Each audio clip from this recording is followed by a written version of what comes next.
Friends 300 రోగాలను నయం చేసి మునగాకు ఫ్రై ఏ విధంగా చేసుకోవాలో ఇప్పుడు వీడియోలు చూసేద్దాం.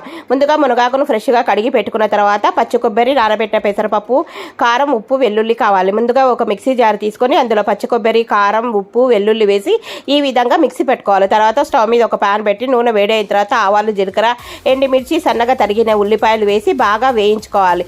తర్వాత కరివేపాకు వేసి వేయించిన తర్వాత నానబెట్టుకున్న పెసరపప్పు వేసి ఈ విధంగా వేయించుకోవాలి. పెసరపప్పు, ఉల్లిపాయలు దగ్గరగా బాగా మగ్గిన తర్వాత పసుపు వేసి మునగాకు కూడా ఉడికేంత వరకు బాగా ఫ్రై చేసుకోవాలి. చూడండి, వీడియోలో చూపిన విధంగా చేయండి. దీని లింకు వరలక్ష్మి పొదరిల్లు ఛానల్లో ఉంది, కింద లింక్ ఇస్తాను, చెక్అవుట్ చేయండి.